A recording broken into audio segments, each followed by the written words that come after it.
Muy buenas, mi nombre es Jesús Chucho García, investigador, activista del tema africano y su descendiente en Venezuela, América Latina y el Caribe. He sido miembro fundador de organizaciones nacionales como la Fundación Afroamérica, la Reorganización Afro-Venezolana, así como a nivel internacional con la Articulación Regional de las Américas y el Caribe. El tema del hilo afrodescendiente, antes de Progreso Bolivariano, es importante destacarlo. Tendríamos que remontarnos un poquito en la historia, cuando se inicia el desastre y el exterminio de 12 millones de seres humanos, que sean caribes, arahuacos, ¿no? Chicha, mayas, inca, a partir del 12 de octubre de 1492. A partir de ahí, después de ese exterminio, se sugiere de extraer, secuestrar mano de obra y también genios de África para ser explotado en las colonias de la América hispana y así como también de Europa toda. Es así que Venezuela comienza a recibir a finales del siglo XVI o medio del siglo XVI una cantidad de africanos y africanas secuestradas que van a llevar a la isla de Cubagua, que fue el primer ensayo allí. Posteriormente, con el avance del colonialismo, se van a ir explorando tierras y para esas tierras se necesitaba, por supuesto, la mano de obra de trabajo, pero también las inteligencias de las y los africanos y sus descendientes. Eso es lo que vamos a llamar la implementación del sistema esclavista. Barlovento fue una de las regiones que recibió la mayor cantidad de secuestrados de África, ¿no? Pero también lo podemos ver en lo que hoy es el estado de La Guaira, el mismo Yaracuy, Carabobo, Aragua, Falcón, Mérida, casi toda Venezuela, como 14 estados. Pero Barlovento fue como ese centro esencial y fundamental de ese ensayo. Ahora, ¿cuáles fueron los sistemas de explotación? Yo lo llamo sistema carcelario de explotación, donde fueron exprimidas el sudor, el trabajo, las manos callosas de las y los africanos y sus descendientes, además de explotar sus inteligencias. ¿Cuáles fueron esos sistemas carcelarios? Uno tenemos, en primer lugar, con la entrada de Cubagua, la explotación de la búsqueda de perlas, ¿no? Lo lanzaban en una NASA, lo tiraban profundamente en esa isla de Cubagua y muchos morían, los pulmones explotaban. Ese fue el primer sistema carcelario en busca de minerales preciosos, ¿no? De perlas. Segundo, vamos a conseguir el sistema carcelario de las haciendas de cacao. Luego vamos a conseguir el sistema de plantación, que es diferente al sistema de hacienda, el sistema de plantación de caña de azúcar. Luego también vamos a proseguir con la explotación del tabaco, que muy poco se habla de ese sistema, siendo como Barina el foco central, que se llama el estanco del tabaco. También vamos a conseguir el añil, los cueros de ganado, cuando se introduce el ganado vacuno, ¿no? En fin, todo esto va a ir generando una cultura, como lo llamaría Pablo Freire, una cultura de la opresión. Esa cultura de la opresión va a avanzar hacia una concientización de la liberación. Y esa liberación puesta en práctica se va a llamar cimarronaje. Ese cimarronaje que algunas veces fue una confrontación física de cuerpo a cuerpo contra los explotadores, ¿no? Una vez dado esa confrontación, van a coger el camino del monte y van a crear lo que nosotros llamamos en Venezuela los cumbes. Los cumbes fueron esos espacios liberados, fueron los primeros espacios liberados aquí en lo que hoy conocemos como la República Bolivariana de Venezuela. Y esos cumbes no solamente fueron enfocados por las y los africanos y sus descendientes, sino también en la alianza con los indígenas. Una de las primeras rebeliones que se va a hacer, que se va a realizar aquí en Venezuela en busca de su libertad, fue lo del Negro Miguel en las montañas de Buía. Pero el negro Miguel no fue traído, no fue secuestrado directamente de África. Él lo secuestra, lo llevan a Puerto Rico. En Puerto Rico se subleva y a partir de esa sublevación, a partir del año 1520, podríamos decir, lo van a llevar para explotar las minas de Buría, lo que hoy es el estado de Yaracuy, una parte del estado de Yaracuy. Allí se va a sublevar y lo va a hacer en alianza con los Gayones, es decir, con descendientes del Caribe. Y esa va a ser la primera rebelión. Esa rebelión, ese cimarronaje fue de 1522, ¿no?, hasta 1523, cuando Guillermo, en alianza con los indígenas, van precisamente a intentar de tomar Barquisimeto. Allí muere, pero dejó clavada la lanza y en el espíritu de los africanos, es decir, de la posibilidad de lograr su liberación.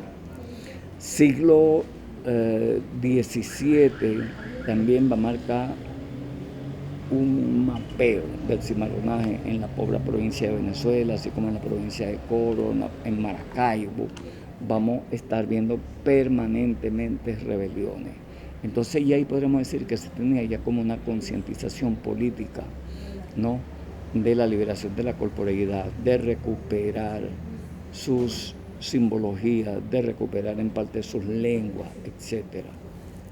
Estos elementos, podríamos decir ya un año clave o una década clave, que fue como la última década del siglo XVIII, va a ser muy marcado por la rebelión haitiana del año 1791, con aquel llamado que hizo una mujer llamada Cecil Fatima, ¿no? Cecil Fatima era una mambo dentro de la práctica del vudú. El 14 de agosto llamó una rebelión en Bocaimán y el 22 y el 23 se va a concretar ya la rebelión haitiana encabezada por Toussaint Louverture. Este fue el primer país o el primer territorio liberado por los y las africanos secuestrados de África, teniendo dentro de ese ejército de liberación un hombre que se había formado en el ejército francés, que fue Toussaint Louverture, que llegó al nombre de general, llegó al grado de general. Entonces podríamos decir que a partir de Haití se va a dar como una especie de cimarronaje internacional. Vamos a conseguir aquí en Venezuela a José Leonardo Chirinos en el año 1795. Previamente a eso, ya en la zona de Yaracuy, Andrés Sote había provocado una rebelión. Aquí en Barlovento también, del año 1768 hasta el año 1771. Guillermo Rivera había creado el Cumbe de Ocoitas, Miguel Jerónimo Guacamaya había creado el Cumbe de Taguasa. Pero vuelvo e insisto, fue la revolución haitiana que va a dar un sentido más político de la liberación de la diáspora africana en las Américas y el Caribe. Fue a partir de allí, después una vez que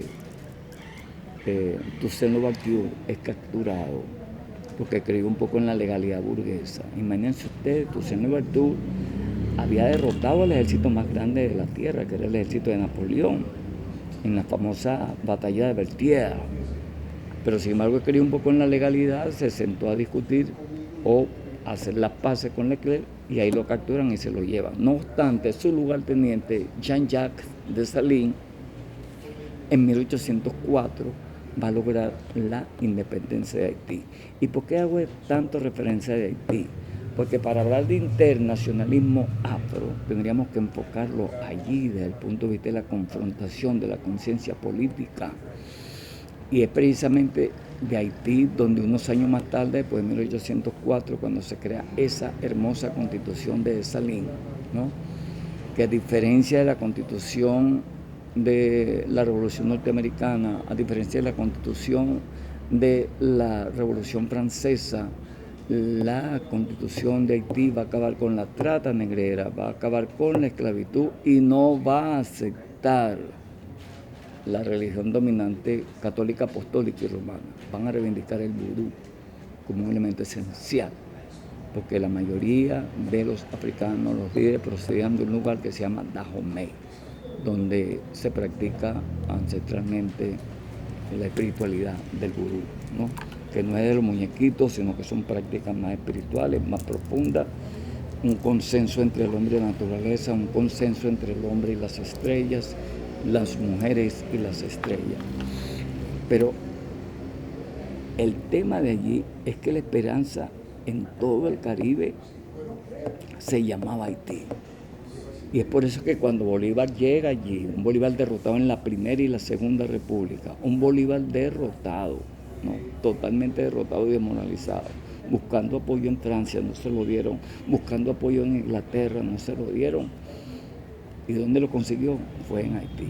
Y es allí donde esa gran reunión, competición, Haití va a aportar los hombres y mujeres que Bolívar necesitaba para lograr la independencia no solo de Venezuela, sino de Colombia, Panamá, Bolivia, Perú y Ecuador. 6 países. ¿Y quienes conformaban ese gran ejército especialista? En gran parte eran los haitianos, pero en gran parte también eran los africanos y sus descendientes, que ya venían en rebelión permanente. Recuerden que en Curiepe se va a dar una gran rebelión en el año 1812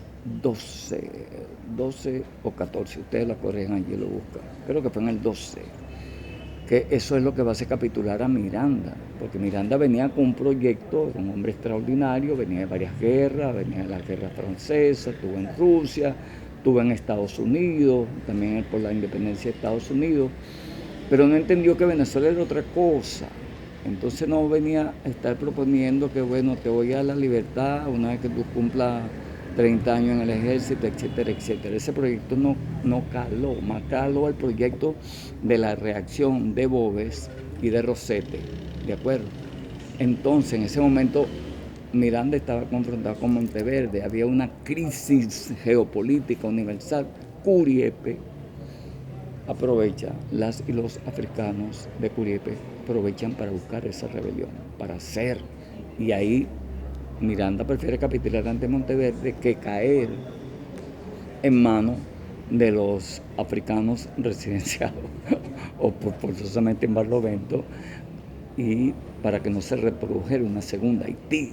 Ese era el terror, Haití era el terror.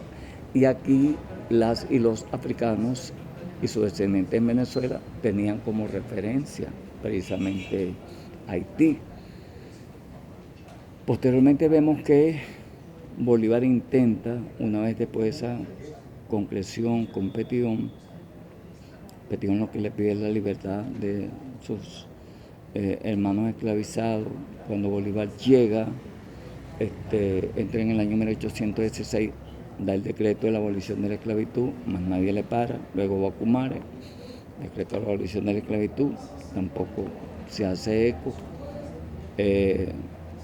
Incorpora jóvenes de la hacienda de cacao Chuao a su ejército liberador. Pero así poco a poco se van incorporando estos elementos, pero fue cuando ven a los compañeros haitianos con esa firmeza, esa dureza para el combate, y la mayoría de los africanos esclavizados aquí, eso lo van a ver como referencia. Eso fue un punto de atracción. Había un hombre que sí controlaba el llano, que era Páez. Entonces Bolívar tuvo que reunirse con Páez en el hato de Cañapístola, en Apure, para hacer un ejército liberador. Y es por eso que, bueno, Bolívar comienza a acercarse, y en varios de los discursos, sobre todo el más lúcido fue el de Congreso de Angostura, donde Bolívar reconoce que no somos una emanación de Europa, somos más una prolongación de África, ¿no? Somos otro género humano. Ese discurso es importante que lo vean. Pero el ejército de Bolívar fue un ejército internacionalista, que me atrevo y me arriesgo a decir que el 70 y el 80% eran africanos y sus descendientes, que fue el primer ejército, después del haitiano, con carácter internacionalista aquí en las Américas y el Caribe. El internacionalismo no proletario no nació con mar. El internacionalismo precisamente aquí nació en el Caribe y nació en Venezuela, evidenciándose en la liberación de estos 6 países, ¿entiendes? Entonces, esos elementos, luego con la historia oficial, la historia burguesada, fue totalmente desplazado. Tanto es así que hace unos 15 años atrás hicimos una revisión curricular. El 1% del contenido curricular no reivindicaba la parte africana. Solamente aparecían los africanos en 3 momentos. Uno, cuando Fray Bartolomé de las Casas dijo que había que traer el negro ante el exterminio de los indios, ¿no?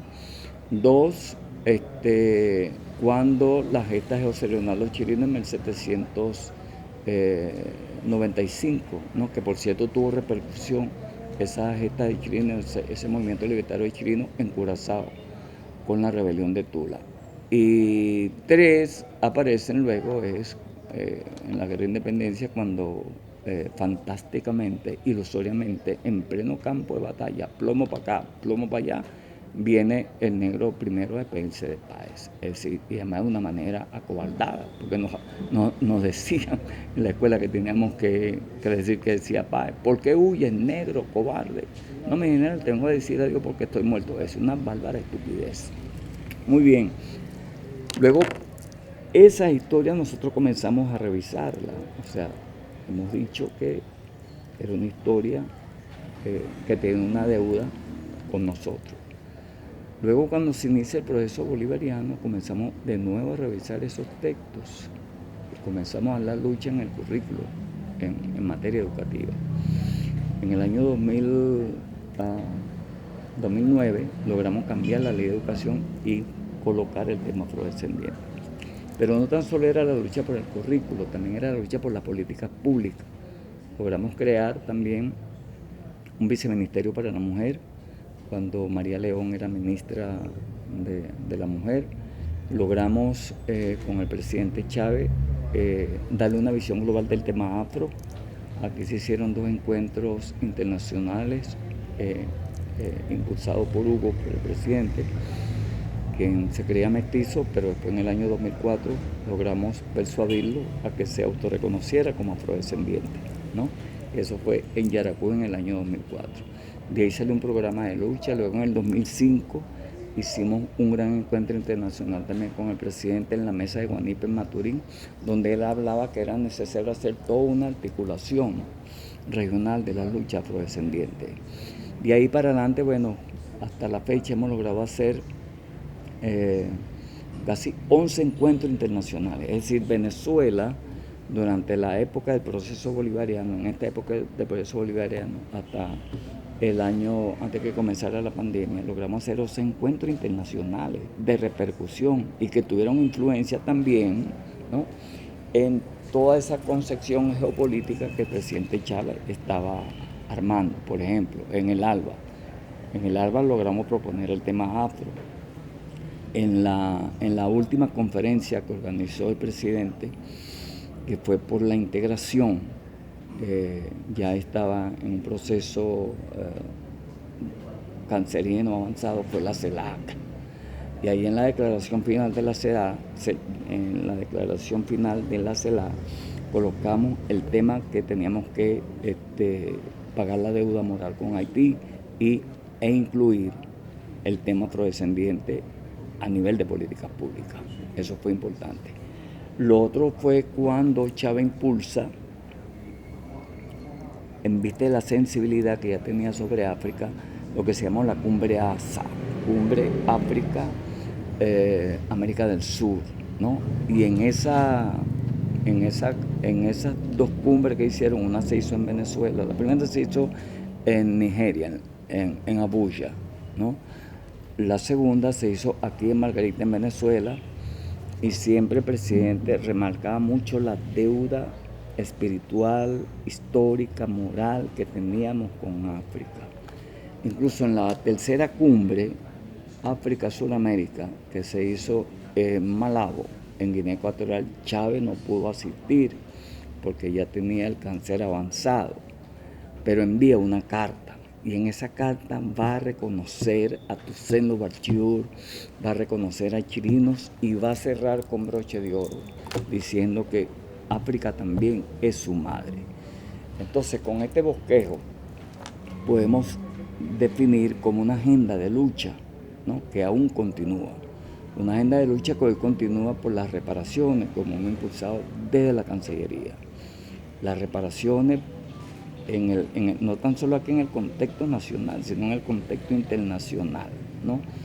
Como ya nuestros distintos cancilleres que han ido a Naciones Unidas han impulsado ese acuerdo de las reparaciones por el daño causado por la trata negrera y la esclavitud como crimen de lesa humanidad que impulsamos en la conferencia de Durban en el año 2001. Venezuela lo ha seguido impulsando. Ahorita, en este momento, con un reacomodo que hay de nuevo de las fuerzas progresistas en América Latina y el Caribe, el tema se vuelve a poner en el tope. Lula ya comienza a hablar, retomar las reparaciones y comienza a hablar de cambiar el currículum educativo para la incorporación de educación inicial hasta educación universitaria, el tema afro, ¿no? En Colombia se está haciendo lo mismo en este momento, o sea, ha llegado un gobierno progresista. Lo mismo se está haciendo en Honduras, lo mismo se está haciendo en Saint Vincent, lo mismo se está haciendo en Barbados. Es decir, el esfuerzo que hemos hecho las y los afrodescendientes desde Venezuela para construir una agenda del internacionalismo afro sigue teniendo fuerza y es una responsabilidad de todos y todas nosotros para seguir impulsando.